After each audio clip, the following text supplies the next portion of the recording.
नमस्कार दोस्तों, मैं विजय कुमार। हम लोग बात कर रहे हैं प्रश्नावली 1.1 क्वेश्चन नंबर 2 की। ठीक है, कल क्वेश्चन नंबर इसका 1 हो गया था, इसका बेसिक भी बताया गया था।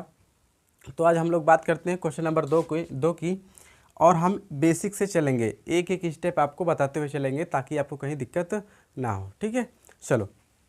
जैसे कि दिया प्रश्न में क्या दिया है, पूर्णांकों के निम्नलिखित युग्मों के HCF और LCM ज्ञात कीजिए। यहाँ पर कह रहा है क्या, LCM और HCF ज्ञात करने के लिए। फिर कह रहा है इसकी जांच कीजिए कि दो संख्याओं का गुणनफल HCF और LCM हो जाए। जैसे कि ये कह रहा है दो संख्याओं का गुणनफल, यानी कि जो दो संख्याएं ये है LCM HCF जो आप निकालोगे वो क्या हो, दो संख्याओं का गुणनफल और LCM HCF क्या हो, आपस में बराबर हो। कहने का मतलब मेरा यही है। ठीक है, और सवाल का भी यही है।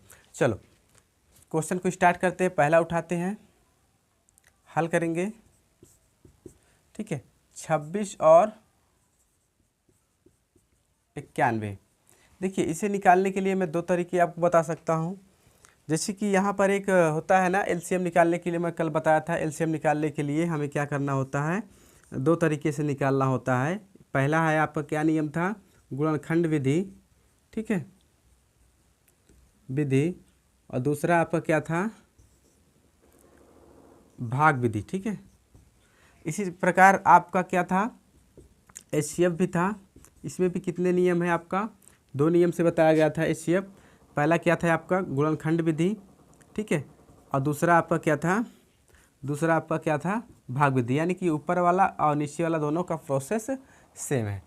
तो यहाँ पर मैं दोनों तरीके से आपको बताने का प्रयास करूँगा ताकि आपको दिक्कत ना हो।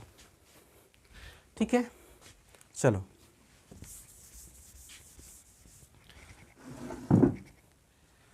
देखिए 26 और 91, हम इसका क्या करेंगे, LCF और HCF निकालेंगे। पहले क्या निकालेंगे, HCF। HCF कैसे निकालेंगे हम लोग, किसका, 26 का और 91 का, दोनों का। देखिए, इसे निकालने के लिए मैं क्या बताऊं आपको, गुणनखंड विधि से निकालेंगे हम लोग। जैसे कि यहाँ पर दो तरीके से बताने प्रयास करूँगा। जैसे 26 और 91 है। अब 26 और 91 का हम तो खंड निकाल सकते हैं आसानी से। ठीक है, और जैसे कि बड़ा दे दिया जाए, 708 दे दिया जाए, 709 दे दिया जाए, 908 दे दिया जाए, 972 दे दिया जाए, तो कैसे निकालेंगे। तो इसे अगर ऐसे निकालने के लिए हम क्या करेंगे, इस खंड का प्रयोग करेंगे। अब जैसे कि ये नॉर्मल है आपका निकालने के लिए, तो हम बता देंगे कि 13 दूनी 26, 13 गुणे 2 हो जाएगा। इसका 91 का हो जाएगा, तो 91, 13 गुणे 1 हो जाएगा। तो ठीक है, तो मैं आपको जो जितने बच्चे कमज़ोर हैं उनके लिए मैं एकदम बेसिक से बताता हूँ। ठीक है, चलिए यहाँ पर क्या उठाएंगे हम लोग, 26 और 91, इनका खंड करेंगे। कैसे करेंगे, यहाँ पर देख लीजिए, दोनों तरीके से बताऊँगा, टाइम थोड़ा लगेगा आपका। काटेंगे इसको हम, 2 से काट देंगे, कट जाएगा। 2 1 9 2, 2 3 6। अब उसके बाद 91 नहीं कटेगा, उतार लेंगे हम लोग। फिर इसको किससे काटेंगे, 13 से कट जाएगा। 13 का नाम 13 थे, 7 91। फिर क्या करेंगे, ये आपका 7 से कट जाएगा, कट गया। राइट। अब ये देखिए, इकट्ठा निकाले हम लोग। क्या निकाले हैं, इकट्ठा हमें नहीं निकालना है। हमें क्या करना है, जैसे ये 26 और 91 है, अगर LCM कहता, अगर यहाँ पर LCM निकालना होता तो हम क्या करते, 13 और 26 और 7 को गुणा कर देते। 13 दूनी 26 और 7 को गुणा कर देते। 7 42 की 2, 7 दूनी 14, 14 4 18, 182। ये आपका क्या निकल आता, LCM निकल आता। राइट, इकट्ठा निकालने के लिए। अब ये तो LCM तो पता ही है। अब हमें क्या निकालना है, HCF निकालना है। ठीक है, तो HCF हम LCM ऐसे निकाल लेंगे जिसकी ये आपका LCM निकल आया। अब HCF कैसे निकालेंगे, HCF को हम लोग कैसे, दो तरीके से, 26 है, 26 का खंड बना लेंगे और 91 का निकाल लेंगे। देख लीजिए बड़े ध्यान से। ठीक है, 2 से काटेंगे, 2 1 9 2, 2 3 6, 13 से आपका 13 कट जाएगा। 91 का 13 7 91, 7 1 9 7, खंड कितना आया, खंड आपका 26 में 2 गुणे 13 आया, इसमें 7 गुणे 13 आया, या आप 13 गुणे 7 लिख सकते हैं। HCF निकालेंगे हम लोग, HCF निकालेंगे। HCF का नियम क्या कहता है, मैंने कल बताया था, जो कॉमन है उसे लेंगे, जो कॉमन नहीं है उसे नहीं लेंगे। जैसे यहाँ इस लाइन को मिलाएंगे, 2 और 7 कॉमन नहीं है, नहीं लेंगे। इन दोनों में कॉमन नहीं है, यानी कि सेम संख्या अगर रहती तो हम यहाँ उतार लेते। 2 और 7 अलग अलग हम नहीं लेंगे। 13 सेम संख्या, हम 13 ले लिए। तो HCF कितना आपका निकल आया, 13 निकल आया। LCM इकट्ठा ऐसे निकालेंगे। HCF देखिए, अब LCM अगर इसमें भी निकालना चाहें हम लोग, LCM इसमें भी अगर ऐसे निकाले खंड बनाकर, तो 7 और जैसे LCM निकालने के लिए क्या करते हैं, जो कॉमन है उसे भी लेंगे, जो कॉमन नहीं है उसे भी लेंगे। देखिए 2 और 7 में क्या है, अलग अलग है, तो 2 भी ले लेंगे और 7 भी ले लेंगे, इसका ये नियम है। और जो कॉमन है उसे एक ही लेंगे। जैसे 13 सेम है तो एक ही संख्या लेंगे, डबल संख्या नहीं लेंगे। इसमें क्या होता है, कॉमन जो होता है उसे एक संख्या उतार लेते हैं, वही हमारा आंसर हो जाता है। तो गुणा कराएंगे तो LCM आपका कितना हो जाएगा, 182, 2, 7 और 13 का 182। जैसे कि LCM इकट्ठा इस टाइप से निकालेंगे तो हमारा जल्दी हो जाता है, खंड में निकालेंगे तो हमारा टाइम लगता है, राइट। चलो ये पहला आपका तरीका है। दूसरे तरीके से मैं बताऊंगा।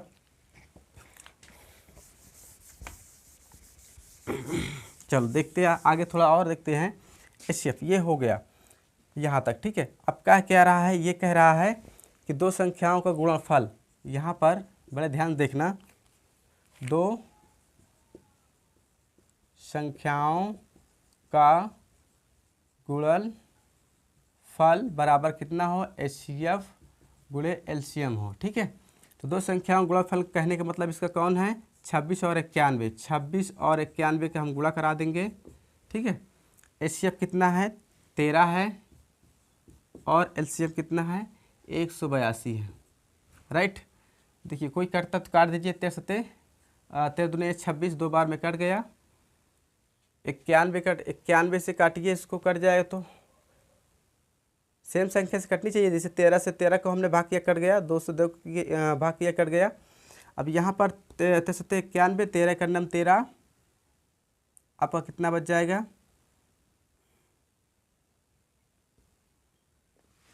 चलो गुणा करा लेते हैं। 2 का नाम 2, 2 18, कुछ मत कराइए। 2 का नाम 2, 2 18, ये 182 आपका हो गया।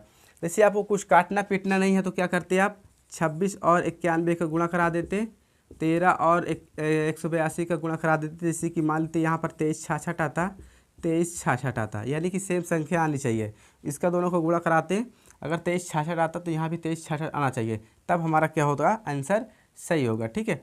तो हम क्या करेंगे, यहाँ तक आप लोग नोट कर लेना, ये आपका रह जाएगा आंसर, ठीक है। हमने चेक किया तो हमें क्या मिला, दोनों संख्याएं आपस में बराबर है। LCM आपका ये निकला, HCF आपका है। एक आंसर आपका ये आएगा, एक आपका आंसर ये आएगा, और दोनों संख्याएं क्या होगी, ये आपको एग्जाम में लिखना इसी प्रकार।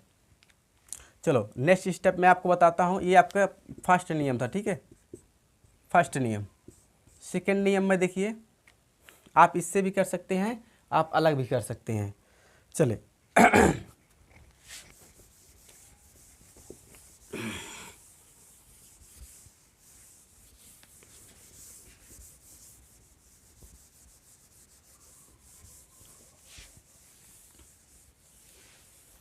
सेकेंड नियम में 26 और 91 को हल करेंगे, ठीक है। हम लोग हल करेंगे। सेकेंड नियम है आपका 26 और 91। अब देखिए कह रहा है कि HCF निकालेंगे। HCF हम लोग कैसे निकालते हैं, 26 और 91 का, 26 में 91 का हम भाग करा देंगे, तो कराएंगे कितना हो जाएगा, 26 इकन्नम 26 दुनैया, दोनों 2 चौको 8, 4 बार चला जाएगा। 4 छंग 24 की 4, 4 दुनैया 8, 1 9 हो जाएगा, नहीं जाएगा, 3 बार चला जाएगा। 3 3 छंग 18 की 8, 3 दुनैया 6, 6 1 आपका 7, 78। 11 में से 8 गए, 8 3 11, 8 में से 1 गए 7, 8 में से 1 गए 7, 13 का भाग करा देंगे 26 में। देखिए जो बचता है, मैंने बताया था ना कि इसका नियम HCF कैसे निकाला जाता है। तो 13 जो बचता है, जो शेष बचेगा, ये देखिए नियम इसका क्या कहता है, जिससे छोटी संख्या से क्या करेंगे, बड़ी संख्या में भाग कराएंगे। जो उसका शेष फल बचेगा, जिससे हम भाग करा रहे हैं, उसमें क्या करेंगे, पुनः फिर उसी में भाग कर देंगे। उसी में हमने इसी में भाग किया, ये इसका नियम है और बहुत ही सरल है एचसीएफ निकालने के लिए। ठीक है, जब आप एसएससी लेवल में तैयारी करेंगे तो आप इसी नियम पे वहाँ पर क्या करेंगे, क्वेश्चन को हल करके आएंगे। चाहे यूपी पुलिस हो, चाहे यूपी लेखपाल हो, कोई भी वनडे एग्जाम होता है तो आप यही नियम को करके आएंगे। ठीक है, तो आप क्या करेंगे, 26 को 13 को फिर 26 में भाग करेंगे, 13 दूनी है 26, 26 देखिए जहाँ तक पूर्णतः कट जाए, जैसे कि यहाँ 13 ने 26 को काट दिया तो आंसर आपका ये वाला नहीं माना जाएगा। ठीक है, 2 नहीं माना जाएगा, आपका आंसर कौन माना जाएगा, जिससे हमारी संख्या कट जाए, ना कि ये माना जाएगा जिससे हमने भाग किया। जैसे 13 को शेष फल ये 26 बचा था, हमने 13 को 26 से भाग दिया, पूर्णतया कट गया, तो आपका क्या हुआ, आंसर कौन सा माना जाएगा, 13 माना जाएगा। ठीक है, अगर यहाँ 13 से नहीं कटता, यहाँ पर कोई और संख्या आती वो काटती तो वह क्या होती, मासा होती। तो ये आपका एचसीएफ कितना निकला, मासा आपका 13। ठीक है, आप क्या निकालेंगे हम लोग, 26 और 91 का हम एलसीएम निकालेंगे। ठीक है, अब क्या निकालना है, हमें एलसीएम निकालना है। तो देखिए यहाँ पर एलसीएम निकालने के लिए इसको काटेंगे, 2 का नाम 2, 2 3 6, 91 नहीं कटेगा, कोई बात नहीं है। अब हम 13 से भी काट सकते हैं, 13 का नाम 13 कट गया, 13 से 91, 7 से काटेंगे आपका कट जाएगा। 2 गुणे 13 गुणे 7 का खंड करेंगे तो कितना हो जाएगा, गुणा करेंगे 182। तो एलसीएम आपका कितना आया, एलसीएम आपका 182। एलसीएम निकालने के लिए सबसे बेस्ट तरीका है, जब आप किसी भी पेपर का एग्ज़ाम देने जाओगे, चाहे यूपी पुलिस हो, लेखपाल हो, एसएससी जीडी हो, रेलवे ग्रुप डी हो, किसी भी एग्जाम हो, तो आप इस प्रकार से एलसीएम एचसीएफ निकालेंगे। इसका बाकायदा 2 चैप्टर दिया है एलसीएम एचसीएफ में, 1 चैप्टर दिया है, 1-2 प्रश्न वहाँ से पूछता है, तो आपका ये निकल आया। ठीक है, अब हमें पेपर में कैसे लिखना है, हमें ये मान लेते हैं ये आपका रफ्कार हो गया। ठीक है, रफ्कार हो गया, अब पेपर में हम लोग ऐसे लिखेंगे। अब देखिए इसका खंड बनाएंगे हम लोग। अब इसको क्या करेंगे, 2 संख्याओं गुणनफल, 2 संख्याओं का गुणनफल कौन सा है, यहाँ पर 26 और 91 है, और हमारा एलसीएम एचसीएफ कितना निकला, 13 गुणे आपका 182, 13 दूनी है 26, 91 उसमें गुणा कराएंगे कितना हो जाएगा, 182। आप ना काटते, मैंने इसलिए काट दिया कि गुणा करने में थोड़ा आराम हो जाए। जैसे कि 26 और 91 गुणा कराते तो सेम संख्या आएगी, 13 और 182 में कराएंगे सेम संख्या आएगी, तो ये होगा आपका आंसर। ठीक है, तो आपको लिखने का नंबर मिलेगा, जितना आप स्टेप नंबर करके आएंगे एग्जाम में उतना अच्छा आपका नंबर मिलेगा। चलिए ठीक है, अगला क्वेश्चन नंबर हम सेकेंड में, आप कमेंट करिएंगे, कल आप कमेंट करेंगे फर्स्ट नियम से बताना है हमें कि सेकेंड नियम से, तो वही नियम से आपको बताएंगे, क्योंकि आपका कमेंट ही हमें मजबूत करता है। चलो नोट करिए और आगे बढ़ते हैं हम लोग।